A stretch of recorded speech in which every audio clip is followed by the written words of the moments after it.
Hello dear learners, PG is here and welcomes you in PG point. तो जैसा कि आपको पता है कि अभी तक हम आपको पूरा जो भी सिलेबस है वो बुक से, ठाकुर पब्लिकेशन की बुक से पूरा कंप्लीट करा चुके हैं। उसके बाद में ये जो आपके मार्केट में इजी नोट्स अवेलेबल रहते हैं, इनकी हम आपको क्लासेस दे रहे हैं। तो अगर आपने बुक वाली क्लासेस नहीं देखी हैं चारों यूनिट्स की, तो चाहे आप 2x की स्पीड से देखिए, चाहे जैसे देखिए देख लीजिएगा। और अगर इससे पहले आपने 3 चैप्टर्स नहीं कंप्लीट किए हैं तो प्लेलिस्ट में बनी हुई है, आप आराम से देख सकते हैं।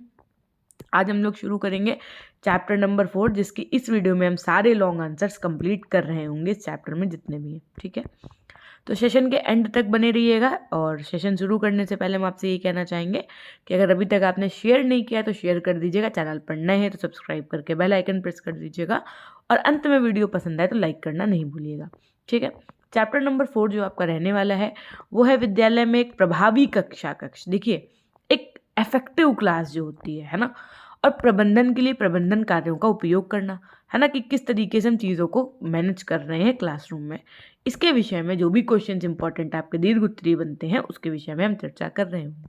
ठीक है, पहला क्वेश्चन है आपका कि विद्यालय में कक्षा कक्ष प्रबंधन से क्या आशय। आशय का मतलब होता है तात्पर्य, है ना, या कक्षा कक्ष प्रबंधन की प्रक्रिया को समझाइए, व्हाट इज द प्रोसीजर। और ये क्वेश्चन दूसरे तरीके से कैसे पूछा जा सकता है कि विद्यालय में एक प्रभावी कक्षा कक्ष प्रबंधन हेतु प्रबंधन द्वारा प्रयोग किए गए कार्यों का वर्णन कीजिए।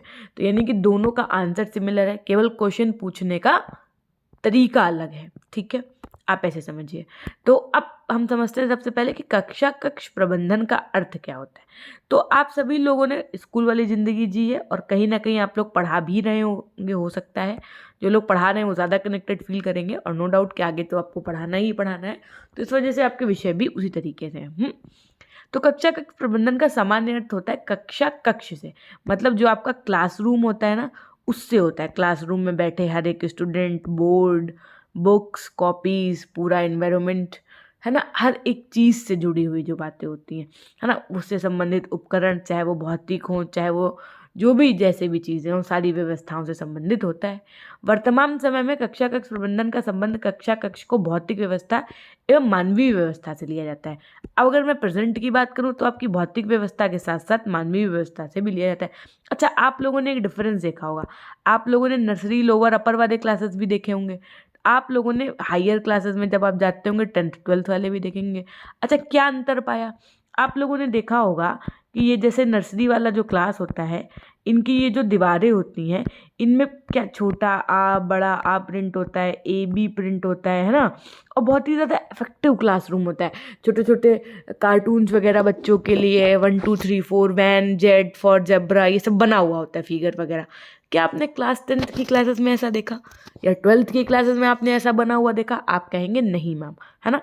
तो ये जो चीज़ें हैं आपकी, ये सब आपकी भौतिक व्यवस्थाओं के अंतर्गत आ जाएंगी, है ना। जिसका उद्देश्य, मतलब इसका मतलब क्या होता है? इसका मतलब सिर्फ ये होता है कि बच्चों की जो शिक्षण अधिगम प्रक्रिया है इसको प्रभावी बनाना, मतलब कितने इफेक्टिव तरीके से हम बच्चों को पढ़ा सकते हैं। कक्षा कक्ष प्रबंधन आपका 2 शब्दों से मिलकर के बना है। एक तो कक्षा कक्ष खुद ही समझ में आता है, और दूसरा आपका क्या भैया, प्रबंधन। तो पहले हम लोग कक्षा कक्ष को समझेंगे और फिर हम लोग प्रबंधन क्या होता है, मैनेजमेंट, उसको भी समझेंगे। एक कक्षा में, एक कोई भी क्लास में जो शिक्षण के लिए शैक्षिक उद्देश्यों को प्राप्त करने के लिए सारी सुविधाएं उपलब्ध होना तथा कक्षा को सुचारू रूप से चलाना ही कक्षा कक्ष प्रबंधन कहलाता है। कहने का आशय ये है कि किसी भी क्लास में आप पढ़ाने जा रहे हैं तो आपकी जो टीचिंग है वो, प्लस वहाँ पर जो आपको, जैसे कि किसी भी टीचिंग लर्निंग मटेरियल की आवश्यकता पड़ रही है ना, बच्चों को सिखाने के लिए आपको डिजिटल बोर्ड की, उसके साथ में पीपीटी के थ्रू आप सिखाना चाहते हैं ना, उसके 3D मॉडल के थ्रू समझाना चाहते हैं, वो सब चीज़ें जो अवेलेबल हैं, यही सब चीज़ें मिला करके आपका पूरा क्या बन जाता है, कक्षा कक्ष प्रबंधन बन जाता है। अब आपके कुछ ऐसे प्रोफेसर्स हैं जिन्होंने इससे संबंधित परिभाषाएं दी हैं, तो आइए उनको भी समझ लेते हैं। सबसे पहले जो आपके प्रोफेसर SK दुबे जी थे, इन्होंने बताया कि कक्षा कक्ष से अभिप्राय भौतिक तथा मानवीय संसाधनों के मनोवैज्ञानिक प्रबंधन से जो शिक्षण अधिगम को प्रभावी व दक्षतापूर्ण बनाते हैं। देखो, भौतिक तो आप सब समझ ही रहे होंगे ना, कि वहाँ का फर्नीचर कैसा है ना, क्लासरूम का डेकोरम कैसे मेंटेन है, और मानवीय संसाधन के मनोवैज्ञानिक प्रबंधन। मनोवैज्ञानिक प्रबंधन का मतलब है कि आप अपने कक्षा में जिस विधि के माध्यम से पढ़ा रहे हैं ना, आप लेक्चर मेथड अपना रहे हैं, है ना, या आपने अभी तक इतने सारे हमसे सेकंड थर्ड सेमेस्टर में शिक्षण विधियाँ पढ़ी थी, उन मेथड्स के थ्रू किस मेथड से आप पढ़ा रहे हैं ना, विश्लेषणात्मक है, संश्लेषण विधि है ना।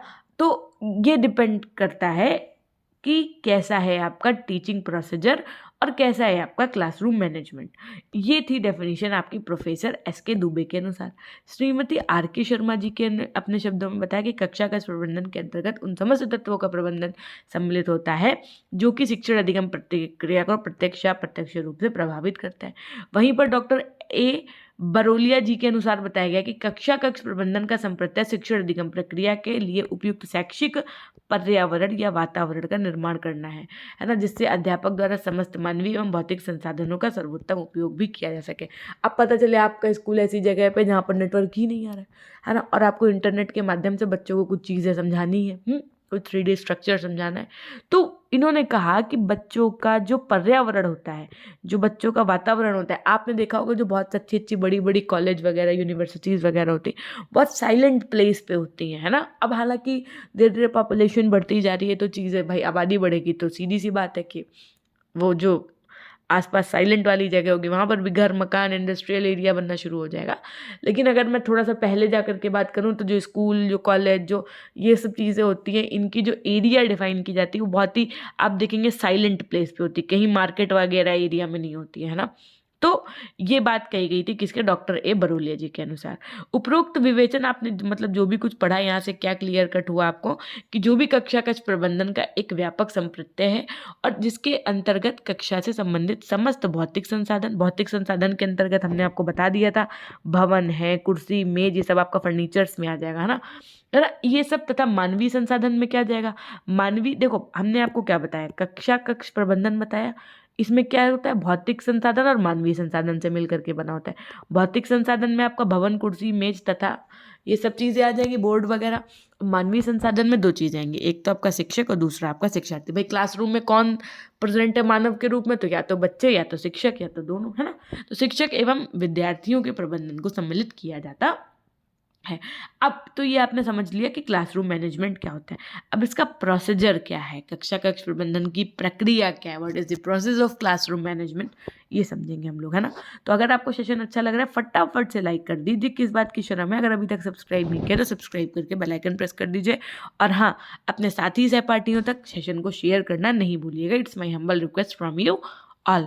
और मैं आपको एक बात और बताना चाहती हूँ, अगर अभी तक आपने पीजी पॉइंट ऐप नहीं इंस्टॉल किया है तो देखो पीजी पॉइंट ऐप ज़रूर इंस्टॉल कर लीजिएगा। क्यों? क्योंकि वहाँ पर हमने आपको कोर्स दिया हुआ है पूरा इसी सब्जेक्ट का, है ना।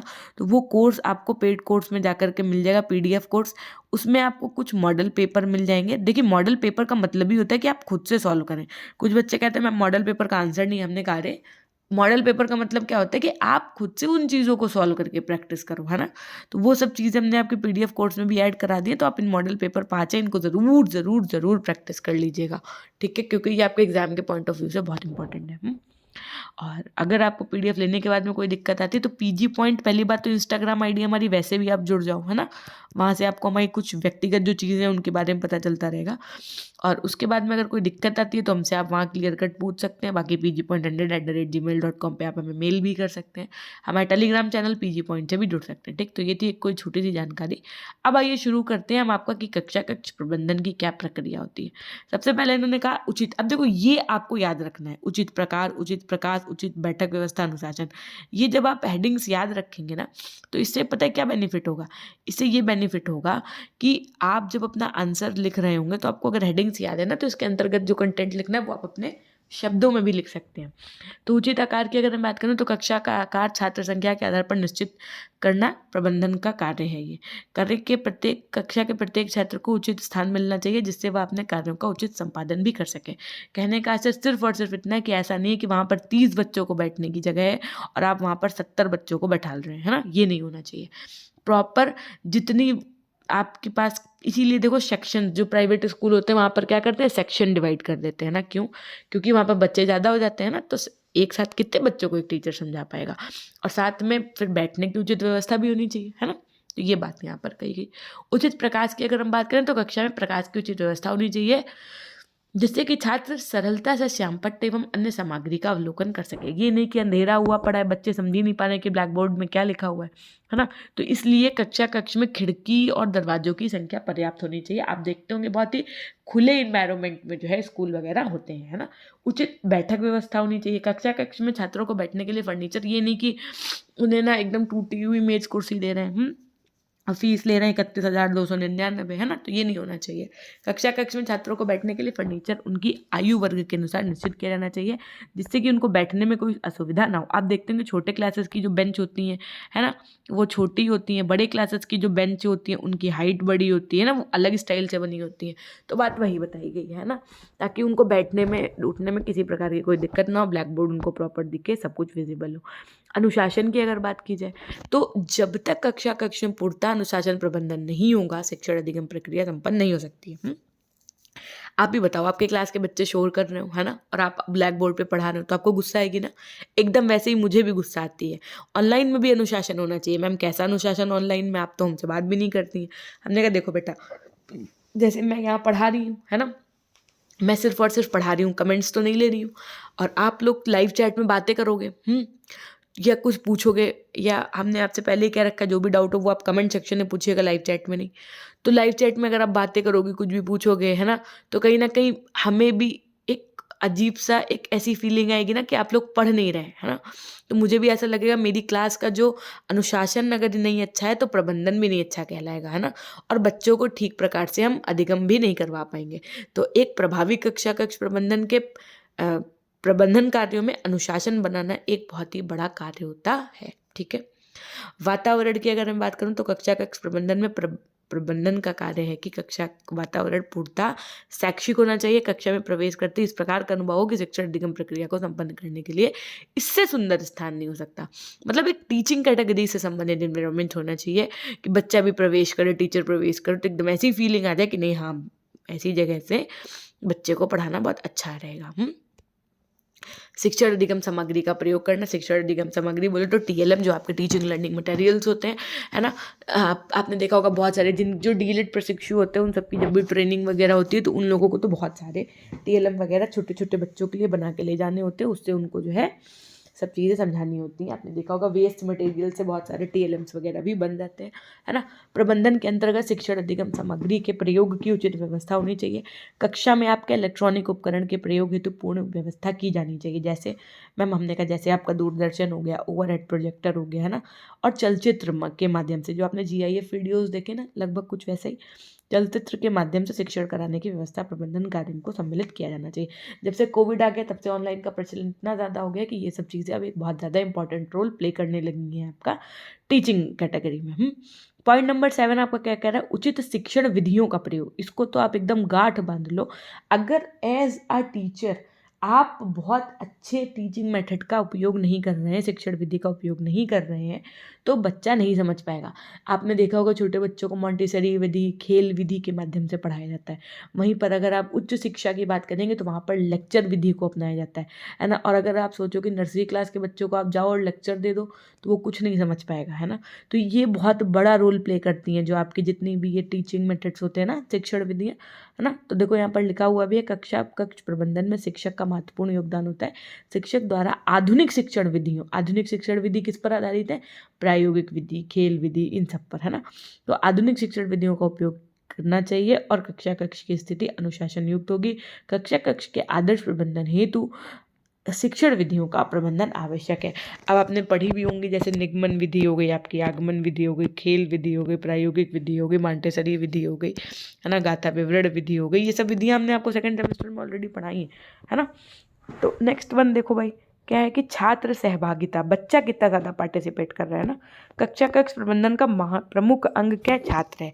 इसलिए शिक्षण अधिगम प्रक्रिया में छात्रों की सहभागिता आवश्यक है। इसके लिए आवश्यक है कि छात्रों को शारीरिक व मानसिक रूप से सक्रिय रखते हुए शिक्षण अधिगम को संपन्न कराया जाए।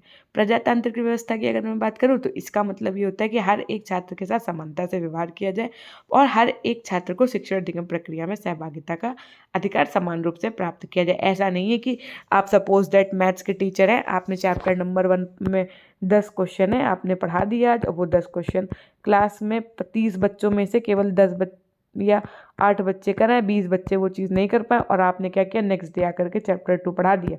जबकि आपको ये काम नहीं करना चाहिए।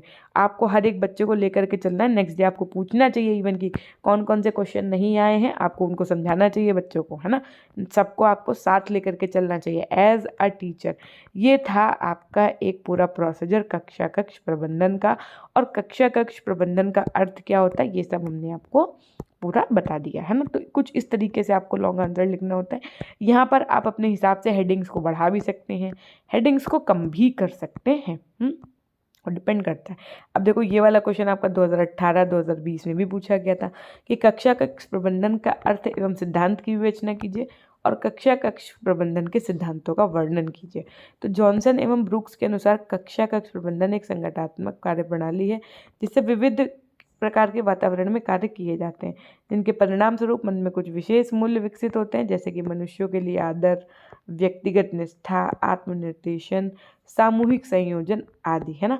अवधारणात्मक अर्थ होता है कि अवधारणात्मक दृष्टिकोण से कक्षा कक्ष प्रबंधन को देखने में व्यक्ति प्रबंधन के प्रति हाल में कुछ उपागम पहचानता है, जैसे कि उद्देश्यों द्वारा प्रबंधन, व्यवहार और सकारात्मक तथा नकारात्मक पुनर्बलन, कार्य व्यवहार संबंधी विश्लेषण, इस तरीके की चीज़ें यहाँ पर होती हैं। क्रियात्मक का मतलब क्या होता है, देखो क्रियात्मक का अर्थ का मतलब होता है अध्यापक छात्र संबंध के माध्यम से अधिगम को प्रेरित करने के लिए कक्षा कक्ष में क्रियाओं और क्रियाकलापों की व्यवस्था का प्रबंधन किया जाता है। कक्षा कक्ष क्रियाओं का प्रबंधन करने के लिए अध्यापक और छात्र मूलभूत घटक होते हैं। व्यवहारात्मक अर्थ में अगर हम कक्षा कक्ष प्रबंधन की परिभाषा की बात करें तो कक्षा कक्ष प्रबंधन के आय को ध्यान में रखते हुए इसके अर्थ को स्पष्ट रूप से समझा जा सकता है। सबसे पहले भौतिक आयाम या वातावरण की अगर हम बात करें तो कक्षा कक्ष शैक्षिक संस्थान की कार्यात्मक इकाई, संस्था का संस्थापक या प्रबंधक स्थान स्थल के संबंध में निर्णय लेता है और भवन, मैदान, कक्षामपट और अन्य सुविधाएं कक्षा कक्ष प्रबंधन के लिए महत्वपूर्ण विषय होती हैं। प्रबंधन में अध्यापकों को कक्षा कक्ष में भौतिक वातावरण की इन सुविधाओं की जांच करनी होती है जिससे अधिगम को अनुकूल किया जा सके। मनोवैज्ञानिक आयाम की अगर हम बात करें तो अभिप्रेरणा अधिगम का हृदय होती है। कहने का, अब ये बहुत बड़ी लाइन लिखी हुई है, आप इसको अपना व्हाट्सएप स्टेटस भी लगा सकते हैं, ऐसे समझ लो ये इतनी बड़ी लाइन है। कहा गया अभिप्रेरणा अधिगम का हृदय होती है, यानी कि जो आपका मोटिवेशन है। अभिप्रेरणा मतलब क्या होता है बेटा, मोटिवेशन जो है वो क्या है भैया, हार्ट ऑफ द लर्निंग। क्या कहा गया है यहाँ पर, हार्ट ऑफ द लर्निंग। यानी कि हम अगर किसी चीज़ को सीख रहे हैं, आप खुद सोचो, हमने आपसे कहा बेटा जाओ सब्जी बना लो, आपने पहले ही जीरा डाला, हमने कहा वाह बेटा शाबाश तुम बहुत टेस्टी सब्जी बना सकते हो, है ना, और तुमने फिर बहुत मन से सब्जी बनाई तुमने, है ना। तो क्या किया, मैंने आपको पहले ही मोटिवेट कर दिया ना। तो अब क्या है कि अब जब हम आपको सिखाएंगे भी ना कि बेटा पहले ऐसे नहीं करो ऐसे करो, तो अब आप उस चीज़ को मन से सीखोगे। क्यों, क्योंकि हमने तो आपको मोटिवेट कर दिया है ना। तो जहाँ अभिप्रेरणा है वहीं अधिगम है। कहने का आशय ये है कि एक ही सिक्के के दो पहलू हैं, आप ऐसे समझ लो। अभिप्रेरणा के अभाव में अधिगम अर्जित नहीं किया जा सकता। अच्छा, आप लोग खुद अपने ऊपर ये चीज़ अप्लाई कर सकते हो। आप लोग कभी कभी डीमोटिवेट होते होगे या पढ़ने में मन नहीं लगता होगा, है ना। तो आप लोग संदीप महेश्वरी सर हैं, है ना, विकास देवी कीर्ति सर हैं, ओझा सर हैं, है ना, खान सर हैं, बहुत सारे ऐसे टीचर्स हैं जिनके आप वीडियोस देख लेते होगे, शॉर्ट्स देख लेते होगे और आप मोटिवेट हो जाते होगे। फिर आप भर के एकदम पढ़ने लगते होगे कस के बैठ के ना। तो आप अपने ऊपर भी अप्लाई कर सकते हैं, because you all are the students, है ना। तो अभिप्रेरणा के अभाव में अधिगम अर्जित नहीं किया जा सकता है। कहने का आशय ये है कि जो अध्यापक होता है वो शाब्दिक और गैर शाब्दिक ढंग से अपने बच्चों को अभिप्रेरित करता है, उसके द्वारा वांछनीय व्यवहार का पुनर्बलन किया जाता है, वह छात्रों की आकांक्षा का स्तर ऊपर उठाता है। कक्षा कक्ष प्रबंधन में अध्यापक के सम्मेलन से छात्रों की सहभागिता को प्रोत्साहन मिलता है। छात्रों की सहभागिता और अधिगम में मनोवैज्ञानिक आयाम की महत्वपूर्ण भूमिका होती है। फिर देखो सामाजिक और सांस्कृतिक आयाम क्या होता है। सामाजिक और सांस्कृतिक आयाम की अगर हम बात करें तो कक्षा कक्ष प्रबंधन में सामाजिक और सांस्कृतिक वातावरण का संबंध शामिल होता है। निम्नलिखित कारकों पर भी निर्भर करता है अध्यापक और छात्र के संबंध। कभी कभी आप देखो टीचर वर्सेस स्टूडेंट हो जाता है। बहुत से स्कूलों में देखो बच्चों और स्टूडेंट में, टीचर और स्टूडेंट में लड़ाई हो जाती है। छात्रों में संबंध, आपस में बच्चे लड़ने लगते हैं। बहुत सारे टीचर्स में मनमुटाव रहता है ना। तो अध्यापक एवं संस्थान के मुखिया के मध्य संबंध, ये सब चीज़ें डिपेंड करती हैं कि आपका पर्यावरण वहाँ का कैसा है। नैतिक आयाम की अगर हम बात करें तो कक्षा कक्ष प्रबंधन का नैतिक आयाम छात्रों की भावनाओं, अभिवृत्तियों और नैतिक पहलुओं से संबंधित है। अध्यापक कक्षा का नेता और अपने छात्रों के लिए आदर्श होता है। उसे अध्यापक की तरह दिखना और व्यवहार करना चाहिए। उसे कक्ष की संहिता और आचरण का पालन करना चाहिए जो नैतिक होना चाहिए। कक्षा कक्ष प्रबंधन के सिद्धांत की अगर मैं बात करूं तो देखो, कक्षा कक्ष प्रबंधन के सिद्धांत सामान्य और विशिष्ट दोनों होते हैं। तो अब सामान्य सिद्धांत क्या होता है, विशिष्ट सिद्धांत क्या होता है, ये हम पढ़ेंगे, है ना।